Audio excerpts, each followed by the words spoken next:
ನಮಸ್ತೆ, ಅನು ಕುಕಿಂಗ್ ಚಾನಲ್ಗೆ ಸ್ವಾಗತ. ನಾನು ಅನಿತಾ. ಇವತ್ತಿನ ರೆಸಿಪಿನಲ್ಲಿ ತುಂಬ ಸುಲಭವಾಗಿ ಈಸಿಯಾಗಿ ವೆಜಿಟೇಬಲ್ ಪಲಾವ್ನ ಯಾವ ರೀತಿ ಮಾಡೋದು ಅಂತ ನೋಡ್ಕೊಳ್ಳೋಣ. ಇದಕ್ಕೆ ಯಾವುದೇ ಮಸಾಲೆನ ರುಬ್ಬೋದು ಬೇಡ, ಕುಟ್ಟೋದು ಬೇಡ. ತುಂಬ ಸುಲಭವಾಗಿ ಈಸಿಯಾಗಿ ಮಾಡೋದು ಹೇಗೆ ಅಂತ ನೋಡ್ಕೊಳ್ಳೋಣ. ಹಾಗೆಯೇ ಇದಕ್ಕೆ ಯಾವುದೇ ಒಂದು ಮೊಸರು ಬಜ್ಜಿ ಆಗಲಿ, ಚಟ್ನಿ ಆಗಲಿ ಏನೂ ಬೇಕಾಗಲ್ಲ. ಹಾಗೆಯೇ ತಿನ್ಬೋದು, ಅಷ್ಟು ಟೇಸ್ಟಿಯಾಗಿರುತ್ತೆ. ಬನ್ನಿ ಇವಾಗ ಹೇಗೆ ಮಾಡೋದು ಅಂತ ನೋಡ್ಕೊಳ್ಳೋಣ.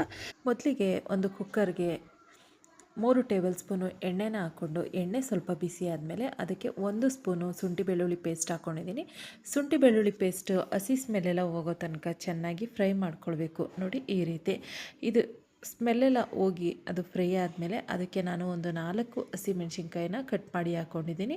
ಹಾಗೆಯೇ 1 ಗೆಡ್ಡೆ ಈರುಳ್ಳಿನ ಸಣ್ಣದಾಗಿ ಉದ್ದುದಕ್ಕೆ ಕಟ್ ಮಾಡಿ ಹಾಕ್ಕೊಂಡಿದ್ದೀನಿ.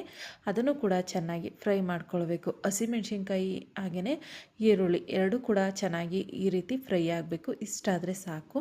ನೋಡಿ ಇಷ್ಟಾದರೆ ಸಾಕು. ಇವಾಗ ಇದಕ್ಕೆ ನಾನು ಕಟ್ ಮಾಡಿ ಇಟ್ಕೊಂಡಿದ್ದಂಥ ಟೊಮೊಟೊನ ಹಾಕ್ಕೊಳ್ತಾ ಇದ್ದೀನಿ. 2 ಮೀಡಿಯಮ್ ಸೈಜ್ ಟೊಮೊಟೊನ ಕಟ್ ಮಾಡಿ ಇಟ್ಕೊಂಡಿದ್ದೆ, ಅದನ್ನು ಕೂಡ ಹಾಕ್ಕೊಳ್ತಾ ಇದ್ದೀನಿ. ಇಲ್ಲಿ ನಾನು ಯಾವುದೇ ಪದಾರ್ಥನ ರುಬ್ಕೊಳ್ತಾ ಇಲ್ಲ, ಹಾಗೆಯೇ ಸಿಂಪಲಾಗಿ ಮಾಡಿ ತೋರಿಸ್ತಾ ಇದ್ದೀನಿ. ಟೊಮೊಟೊ ಸ್ವಲ್ಪ ಬಾಡಿದ್ಮೇಲೆ ಅದಕ್ಕೆ ನಾನು ಒಂದು ಅರ್ಧ ಕಪ್ಪು ಬಟಾಣಿ, ಹಾಗೆಯೇ ಒಂದು ಅರ್ಧ ಕಪ್ಪು ಬೀನ್ಸು, ಒಂದು ಅರ್ಧ ಕಪ್ಪು ಕ್ಯಾರೆಟು, ಒಂದು ಅರ್ಧ ಕಪ್ಪು ಗೆಡ್ಡೆಕೋಸು, ಒಂದು ಅರ್ಧ ಕಪ್ಪು ಆಲೂಗೆಡ್ಡೆ ಇದಿಷ್ಟನ್ನು ಹಾಕ್ಕೊಂಡು ಚೆನ್ನಾಗಿ ಎಣ್ಣೆಯಲ್ಲಿ ಫ್ರೈ ಮಾಡ್ಕೊಳ್ಬೇಕು.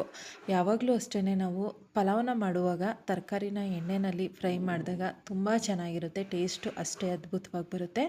ಇವಾಗ ಇದಕ್ಕೆ ನಾನು ಸ್ವಲ್ಪ ಧನಿಯಾ ಪುಡಿ, ಸ್ವಲ್ಪ ಅರಿಶಿನ ಪುಡಿ ಇದಿಷ್ಟೇ ಇದಕ್ಕೆ ಮಸಾಲೆನ ಹಾಕ್ಕೊಳ್ತಾ ಇರೋದು. ಬೇರೆ ಯಾವ ಪೌಡ್ರೂ ಬಳಸೋ ಅವಶ್ಯಕತೆ ಇಲ್ಲ. ಇವಾಗ ಇದನ್ನು ಚೆನ್ನಾಗಿ ಮಿಕ್ಸ್ ಮಾಡಿ, ಇದು ಮಿಕ್ಸ್ ಮಾಡಿದ್ರೆ ಸಾಕು. ಇದನ್ನು ಫ್ರೈ ಮಾಡ್ಕೊಳ್ಬೇಕು ಅನ್ನೋ ಅವಶ್ಯಕತೆ ಇಲ್ಲ. ಚೆನ್ನಾಗಿ ಮಿಕ್ಸ್ ಮಾಡಿ ಆದಮೇಲೆ ನಾನಿಲ್ಲಿ ನೀರನ್ನ ಹಾಕ್ಕೊಳ್ತಾ ಇದ್ದೀನಿ. 1.5 ಗ್ಲಾಸು ಅಕ್ಕಿಗೆ 3 ಗ್ಲಾಸು ನೀರನ್ನ ತಗೊಳ್ತಾ ಇದ್ದೀನಿ. ನಾನು ನಾರ್ಮಲಾಗಿ ಮನೆಯಲ್ಲಿ ಯಾವ ರೈಸ್ನ ಬಳಸ್ತೀನೋ ಅದೇ ರೈಸ್ಗೆ ನಾನು ನೀರನ್ನ ಹಾಕ್ಕೊಳ್ತಾ ಇದ್ದೀನಿ.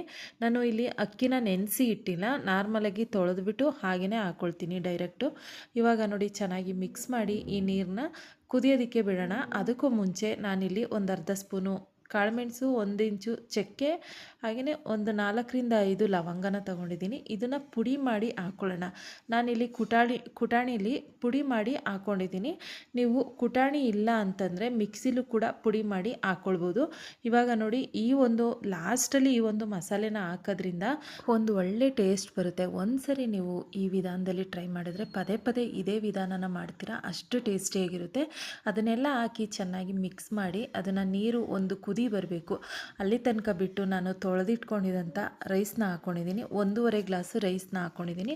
ಅದಾದಮೇಲೆ ರುಚಿಗೆ ತಕ್ಕಷ್ಟು ಉಪ್ಪು, ಕೊತ್ತಂಬರಿ ಸೊಪ್ಪು ಇದಿಷ್ಟನ್ನು ಹಾಕ್ಕೊಂಡು ಚೆನ್ನಾಗಿ ಒಂದು ಸರಿ ಮಿಕ್ಸ್ ಮಾಡಿ ಆ ನೀರೆಲ್ಲ ಕುದಿಬೇಕು ಅಲ್ಲಿ ತನಕ ಚೆನ್ನಾಗಿ ಬಿಟ್ಟು, ಅದಾದಮೇಲೆ ಮುಚ್ಚಳನ ಮುಚ್ಚಿ ಒಂದೇ ಒಂದು ವಿಸಲ್ ಹಾಕಿಸ್ತೀನಿ ಅಷ್ಟೇ. ಜಾಸ್ತಿ ವಿಸಲ್ ಬರ್ಸೋದು ಬೇಡ, ಒಂದೇ ಒಂದು ವಿಸಲ್ಗೆ ರೈಸು ತುಂಬ ಚೆನ್ನಾಗಿ ಉದುದ್ರಾಗಿ ಬಂದಿರುತ್ತೆ. ನೋಡಿ ವಿಸಲ್ ಬಂದಾದಮೇಲೆ ಓಪನ್ ಮಾಡಿ ತೋರಿಸ್ತಾ ಇದ್ದೀನಿ ನಾನು. ಇವಾಗ ಎಷ್ಟು ಚೆನ್ನಾಗಿ ರೈಸ್ ರೆಡಿಯಾಗಿದೆ ಅಂತಂದರೆ ಅದು ಎಷ್ಟು ಚೆನ್ನಾಗಿ ಕಾಣಿಸ್ತಾ ಇದೆಯಾ ಅಷ್ಟೇ ಟೇಸ್ಟಿಯಾಗಿರುತ್ತೆ. ಇದು ಎಷ್ಟು ಸಿಂಪಲ್ಲಾಗಿರುತ್ತೋ ಟೇಸ್ಟ್ ಮಾತ್ರ ಅಷ್ಟೇ ಅದ್ಭುತವಾಗಿರುತ್ತೆ. ಒಂದ್ಸರಿ ಈ ವಿಧಾನದಲ್ಲಿ ಟ್ರೈ ಮಾಡಿ, ನೀವೇ ಪದೇ ಪದೇ ಮಾಡ್ತೀರಾ. ಇಷ್ಟೇ ಇದು. ಇದಕ್ಕೆ ಯಾವುದೇ ಮೊಸರು ಬಜ್ಜಿ ಆಗಲಿ, ಚಟ್ನಿ ಆಗಲಿ ಏನೂ ಬೇಕಾಗಲ್ಲ. ಹೀಗೇ ತುಂಬ ಚೆನ್ನಾಗಿರುತ್ತೆ. ಅದರಲ್ಲೂ ಬಿಸಿ ಬಿಸಿಯಾಗಿ ತಿಂದರೆ ಸಖತ್ತಾಗಿರುತ್ತೆ. ಒಂದ್ಸರಿ ಟ್ರೈ ಮಾಡಿ ಈ ವಿಧಾನದಲ್ಲಿ. ಬ್ಯಾಚುಲರ್ಸ್ಗಂತೂ ಒಂದೊಳ್ಳೆ ರೆಸಿಪಿ ಅಂತಲೇ ಹೇಳ್ಬೋದು. ನೋಡಿದ್ರಲ್ವಾ ಇವತ್ತಿನ ರೆಸಿಪಿ ನಿಮಗೆಲ್ಲ ಇಷ್ಟ ಆಗಿದ್ರೆ ಪ್ಲೀಸ್ ಒಂದು ಲೈಕ್ ಮಾಡಿ, ಶೇರ್ ಮಾಡಿ, ಕಮೆಂಟ್ ಮಾಡಿ.